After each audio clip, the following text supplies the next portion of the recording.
man walked into Boston as TNA World Champion, got busted open, bled so much that he literally faded on his way to hitting his own finisher, and walked out without the title. That is how TNA Slammiversary 2026 ended, and honestly, it might be the most poetic finish the company has produced in years.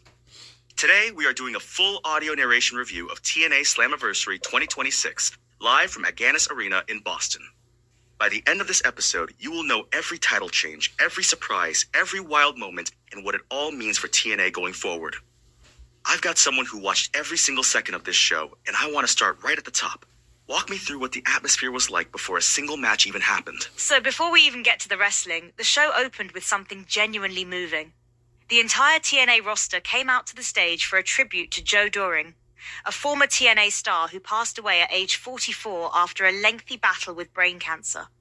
Tom Hannifan and Matt Rewalt, the commentary team, were wearing Joe A armbands throughout the entire broadcast. Hannifan reportedly got choked up dedicating the show to him. It set a tone. That's a heavy way to open a pay-per-view. It really is. And then almost immediately after, you get this whiplash into a big announcement. TNA Hall of Famer Tracy Brooks came out and announced the creation of the TNA Knockouts Television Championship, a brand new title. And not just that, she announced a 16-woman tournament starting on the July 2nd episode of TNA Impact to crown the inaugural champion. A 16-woman tournament is a big deal. That's a lot of matches, a lot of stakes built into weekly TV. Exactly, and the title itself will be defended exclusively on television once it's crowned. So it's a workhorse title designed to give the Knockouts division more structure and more screen time. It's a smart move, especially given how deep that roster is. Okay, so before we even get to the main card, there were pre-show matches. What happened there? 2 matches on the pre-show. First up was a Knockouts triple threat. Indy Hartwell versus Mara Sade versus Elena Black. Sade was in control for most of it, even had things won with a sit-out powerbomb on Black, but Hartwell broke up the pin. Sade then hit a moonsault on Hartwell, but took the brunt of it herself, and Black capitalized, hit a blackout on Sade, and picked up the win. So Black gets the momentum win heading into whatever the Knockouts TV title tournament looks like. Exactly. And then the second pre-show match was a generational clash. TNA veteran Eric Young against highly touted newcomer Ricky Sosa. And the storytelling in this one was actually really fun. Young's whole thing was that Sosa doesn't respect wrestling, that it's more than just likes and algorithms. And Sosa's response, he literally said, quote, "Okay, boomer." He did not. He absolutely did. And then Young smacked him in the back of the head off the top rope, which fired Sosa up. Young tapped into his veteran instincts, landed a Death Valley driver off the top turnbuckle, went for a pile driver late, but Sosa countered it into a Blue Thunder bang and got the win. The young guy wins the generational match. Classic structure, but it works every time when the in-ring storytelling backs it up. And it did here. Sosa looked like a star. Okay, so now we get to the main card, and it opens with something genuinely spectacular. The Ultimate X match for the TNA X Division Championship. 7 men, Cedric Alexander defending against Leon Slater, Frankie Kazarian, Mr. Elegance, Fabian Aichner, Keisei Navarro, and the returning Amazing Red. Wait, Amazing Red? Wasn't he gone from TNA for like 15 years? 15 years, exactly. His first TNA match since 2011. And this was the 55th Ultimate X match in TNA history, which is a wild number when you think about it. The match itself was absolute chaos in the best possible way. Navarro and Slater formed a loose alliance early. Aichner DDT'd Navarro on the outside. Mr. Elegance speared Slater in half and tried to climb. It was non-stop. How does a 7-man Ultimate X even work logistically? Like, how do you keep track of who's doing what? Honestly, you kind of don't, and that's part of the appeal. There was this incredible moment where Navarro faced off with Amazing Red, who is apparently his mentor, and Red planted him with a Tornado DDT and a Code Red. Then Slater and Red both started climbing the cables at the same time, racing toward the belt, and they actually unhooked it together and were playing tug of war with it until Alexander jumped up, grabbed it out of both of their hands, and landed with both feet on the mat to retain. That finish is incredible. He literally stole it mid-tug of war. And then what happened after the match might have been even better. Frankie Kazarian grabbed a mic and gave Amazing Red his flowers, said that seeing Red back in a TNA ring was simply amazing, that he has everyone's respect forever. They played a full tribute video to Red's career. Mike Santana came to the top of the ramp to applaud.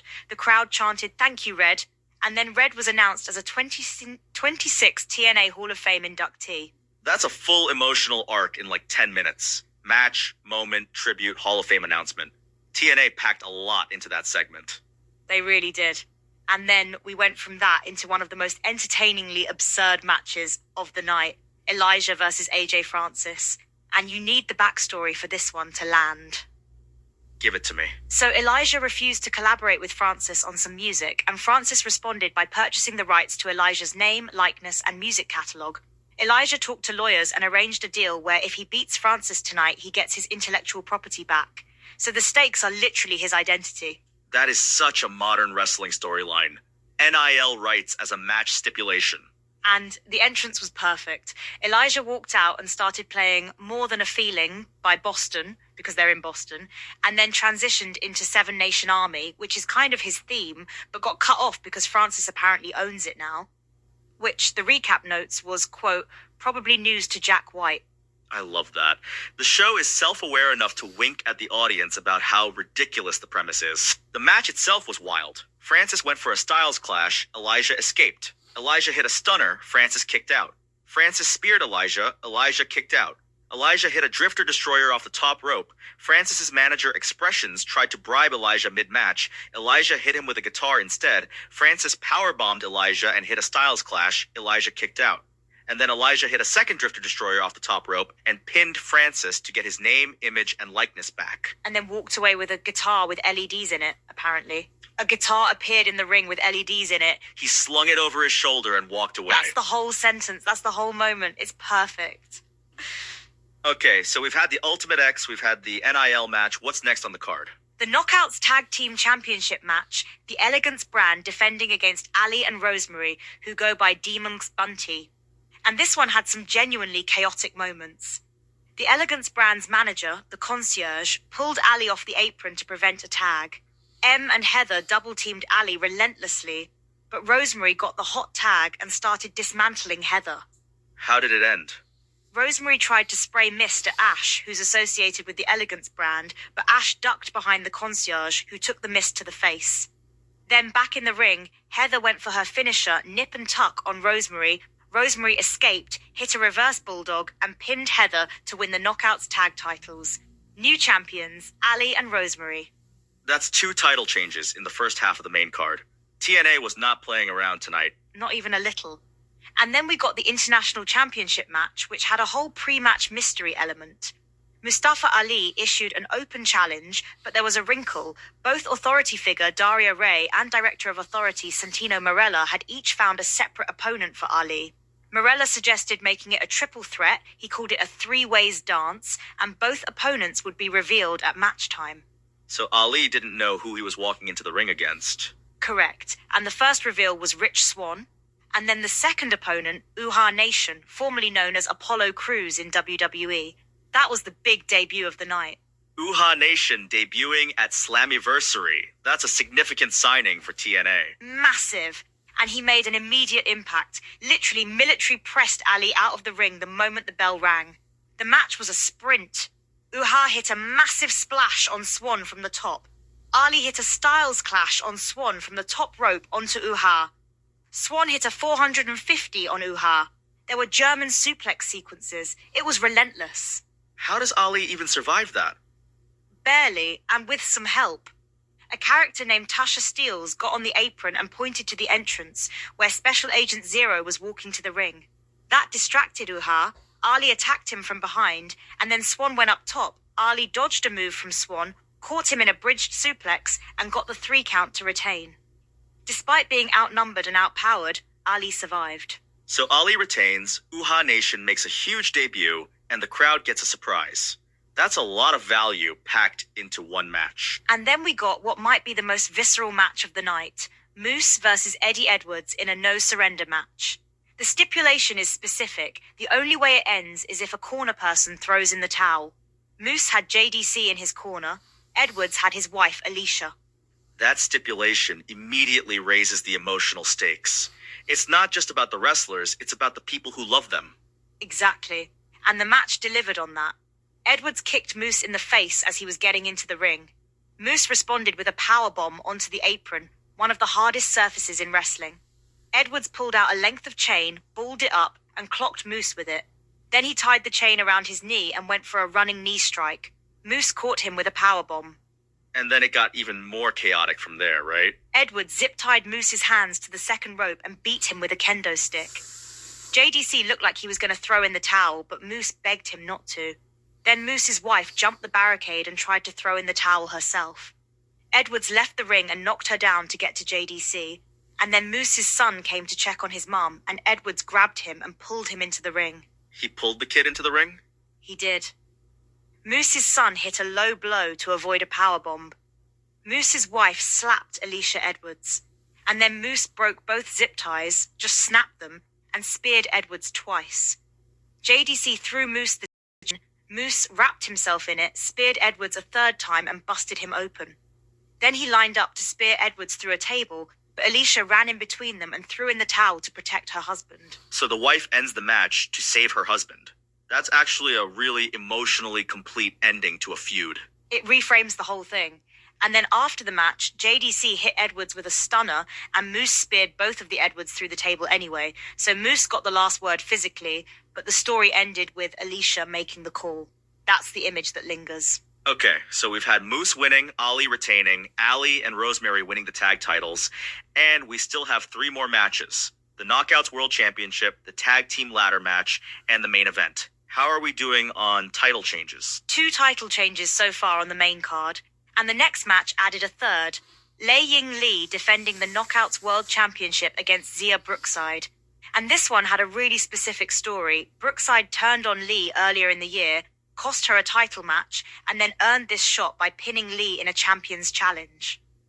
So there's real personal history between them going in. Deep history. And Lee came to the ring with a gigantic sword, which tells you everything about her character. She dominated early, German suplex, super kick, throwing Brookside around the ring.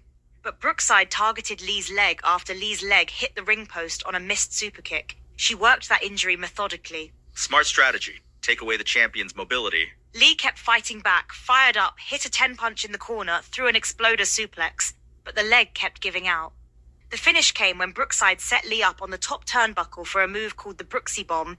Lee fought back and powerbombed her, but on the way down, Brookside grabbed the turnbuckle cover and ripped it off, exposing the steel. Lee went up top, Brookside pulled her off the ropes, sent her face first into the exposed turnbuckle, hit her finisher Darkside, and pinned Lee to become the new Knockouts World Champion. So Brookside wins the title through a combination of strategy and opportunism. She created the exposed turnbuckle situation herself. Exactly. It's a heel move that makes complete sense for her character.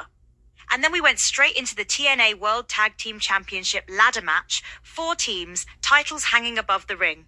The system defending, that's Brian Myers and Bear Bronson, against the Broken Hardys, the Righteous, and the Great Hands. 4-team ladder matches are inherently chaotic. How do you even structure the storytelling in something like that? You lean into the chaos and you give each team a signature moment. The Hardys grabbed a ladder from the entrance ramp before the match even started and beat their opponents with it. The Righteous brought out what the recap calls a wicked garden ladder, a white ladder covered in barbed wire and flowers, mid-match. The Great Hands moved the ring steps and ran them into Jeff Hardy's face. A barbed wire and flowers ladder. That's a prop that only exists in professional wrestling. And it got used. Dutch slammed Bronson onto the wicked ladder. Vincent hit a senton from the top rope onto Bronson on that same ladder.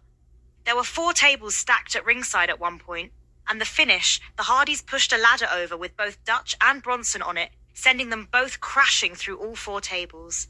Then Jeff Hardy climbed the wicked ladder and hit a swanton onto the Great Hands, breaking them and the ladder in half.